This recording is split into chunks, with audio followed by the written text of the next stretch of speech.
I know it's not New Year's just yet, at least for me, but Happy New Year in advance. So I've been thinking very recently that it's quite curious that I get into something, whether it's iPods or um, seventh gen consoles a while back, and many other things. I can just like list examples on and on and on and on. Um, and the ironic thing, it's something that everyone just keeps telling me, right? Um, is that it instantly becomes trendy within like a couple months after I do it, or maybe a bit more, maybe a bit less, but it's usually several months after I started doing it. And I just say that I'm ahead of the curve, but I kind of realize it's not just that, but also, most importantly, I think it's some sort of, not to sound gatekeepy, but it really is some sort of a gentrification of culture, as in, and I'm not trying to say, oh wow, woe is me, things are getting more accessible. No, no, no. This is just like what I'm talking about is just the tip of the iceberg, but I'm talking about let's see, right? You can name a few groups that are very much disadvantaged in the society, in our society, right? You know, non-white people, queer people. Let's give those as examples. All right. Um, and now think, where do all the fancy schmancy slang terms come from nowadays? That's right, from black communities and from queer communities, and also very often from black queer communities. Um, and if there's anything to say about that, is that it's trendy for our vocabulary, for our terminology, for things that we like, to be seen as cool enough for the masses to adapt, but we ourselves are not seen as trendy enough to be worth advocating for. It's kind of like, the way I can explain it is, we are looked at as some sort of symbolic icons, but we are not treated like ones. We're kind of like, I don't know how else to describe it. We're it's like we're sitting in like a cage, and we're said say a funny line, say something iconic, say something good, and we say it, and then they're like, oh good, I'm going to say that anyway. Go fuck yourself, kind of like that. Um, and I know it's not that deep. I know I'm over exaggerating here, but it is very interesting. I remember earlier today I saw a clip of someone reacting to a trailer, right?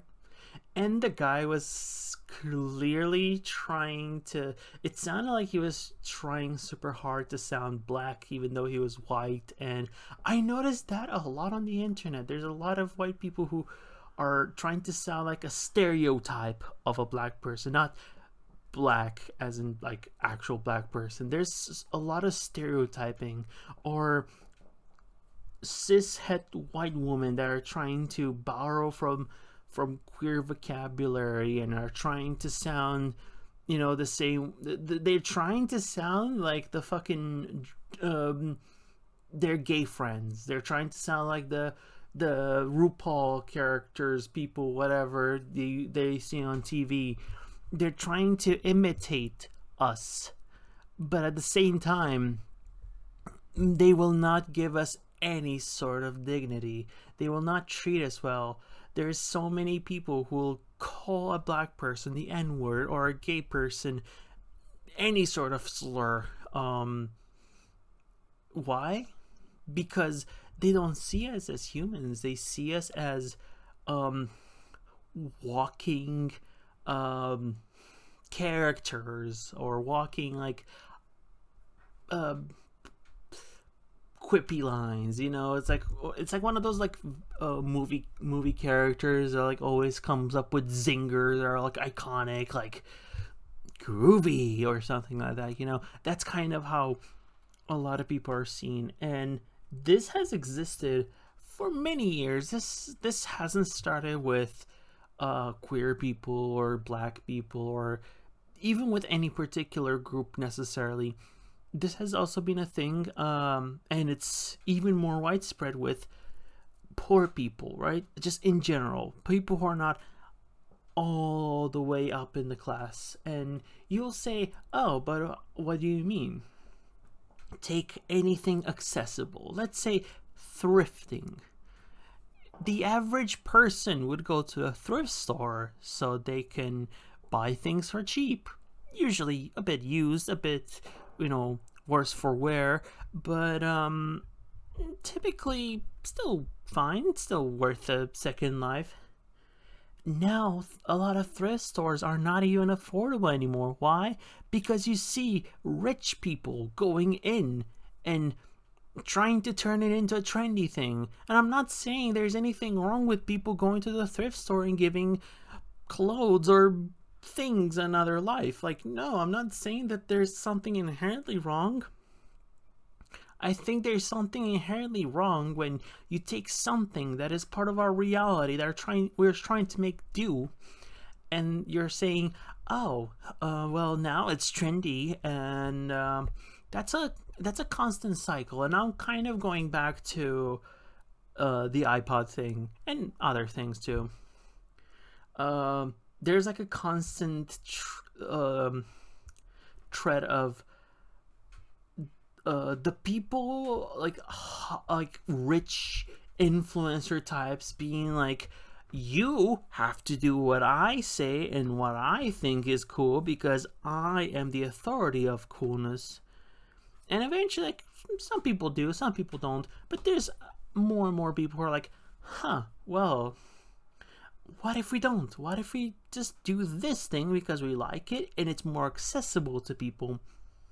And the person up on top says, losers, have fun being out of fashion. And then there's more people. Then more people do it. And the person up on top cannot say, you don't fit in. They're going to try to fit in themselves.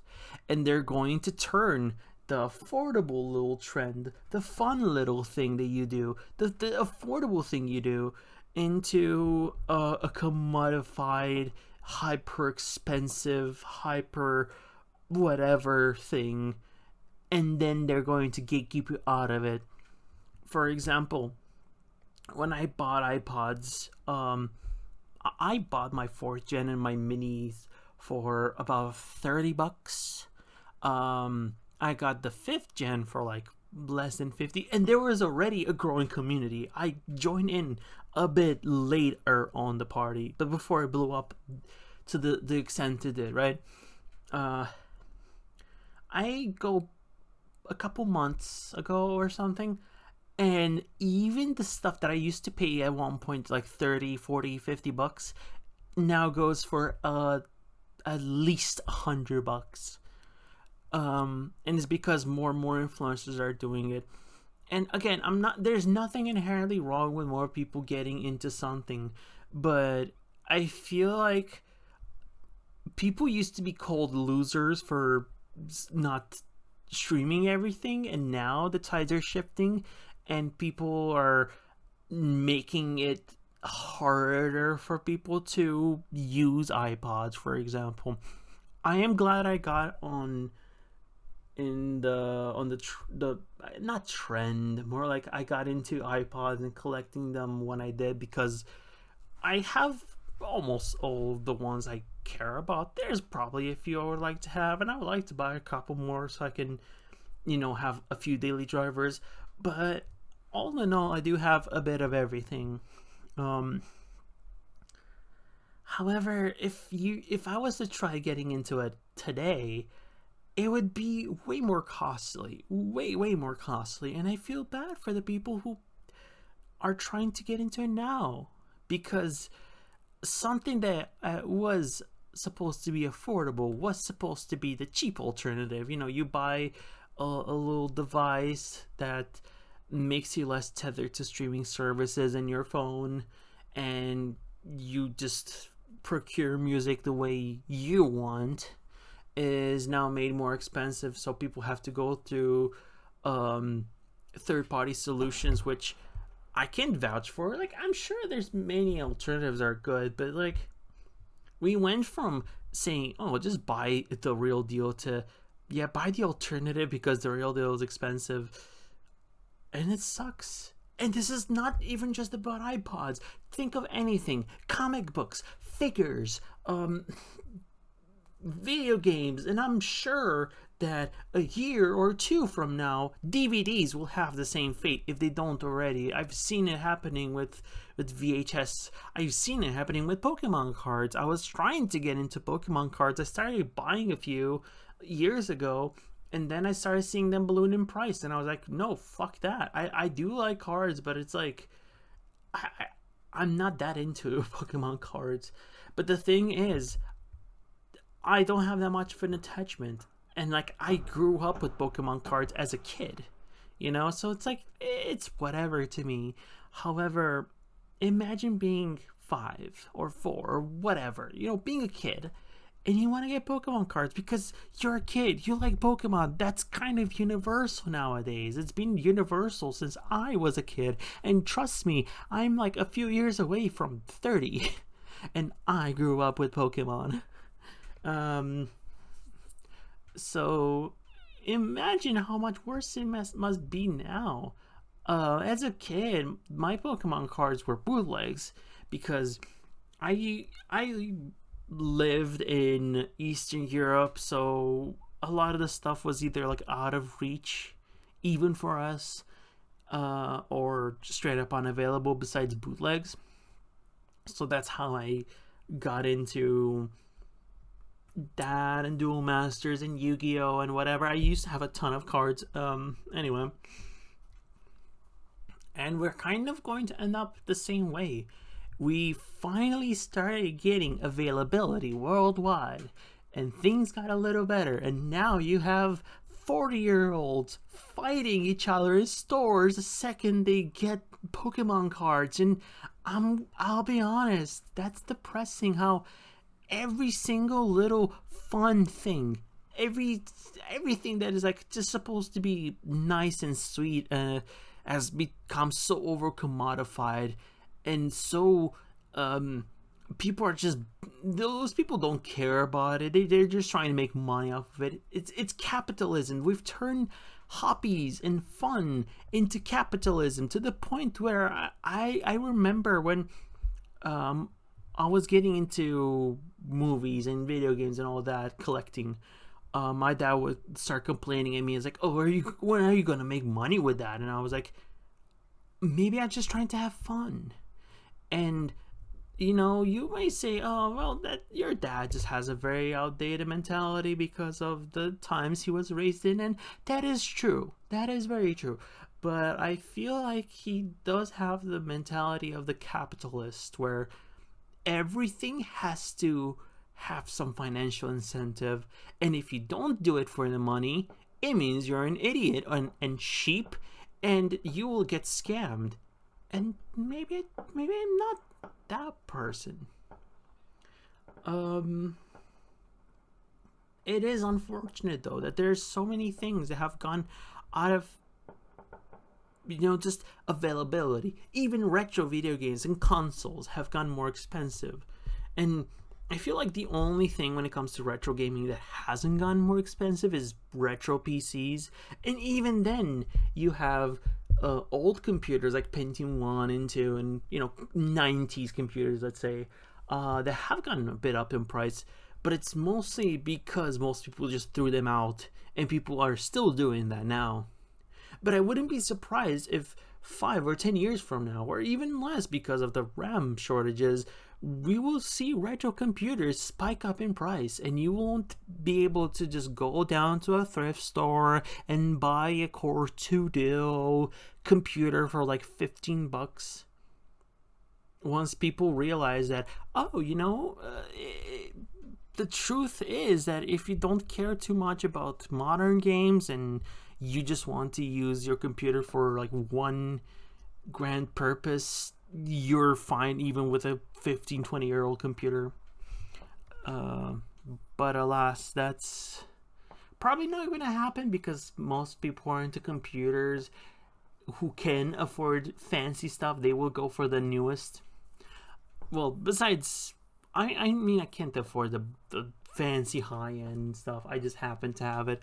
Um, I do like tinkering with old computers, and I am one of these people who believe that yes, even if I didn't have my current computer, I would still probably find ways to squeeze the most out of anything. But yeah, it's about the making something out of nothing mindset. Something that has helped a lot of people who are dealing with poverty or who are being discriminated against. You know, the culture of like lowriders being older cars that nobody really cared about until people realized, oh, we can buy them, make them look nice, and then customize them as we want.